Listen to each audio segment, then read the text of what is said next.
ఈ జ్ఞానదీపం ఇవాళ మనం ఈ 2 రోజుల్లో చెప్పుకున్నటువంటి రవ్వంత జ్ఞానదీపం మీ ఇంట్లో వెలిగితే చీకటి పోతుందండి. ఇంట్లోంచి కాదమ్మా, కరెంటు లైట్ వల్ల ఇంట్లోంచి పోతుంది.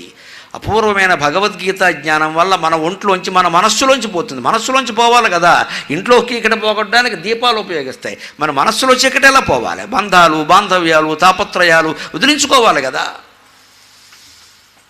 అంటే మనం విద్యా వ్యవస్థ మీదే శ్రద్ధ చేయాలండి బాగా. ఇవాళ విద్యా వ్యవస్థ ఎంత భ్రష్టైపోయిందో చెప్పకల. భ్రష్టైపోయిన వ్యవస్థ కంటే అసలు గొప్ప వ్యవస్థ ఎలా ఉండేదో ఒక్క ఉదాహరణ చెబుతా.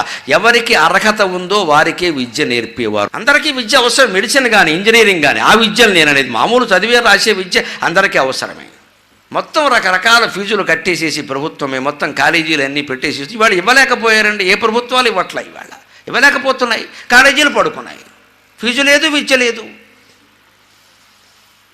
విద్య ఎప్పుడు అర్హత ఆసక్తి ఉన్నవాడిగా చెప్పాలనడానికి ఉపనిషత్తుల నుంచి ఒక కథ చెబుతా.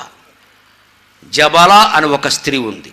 జబల ఆవిడ దాసి, పని మనిషి, ఏదో 10 ఏళ్లలో పనిచేస్తుంది. ఆ రోజుల్లో దాసీల పరిస్థితులు వేరుగా ఉండేవి. ఆవిడకు కొడుకున్నాడు, తండ్రి చనిపోయాడు.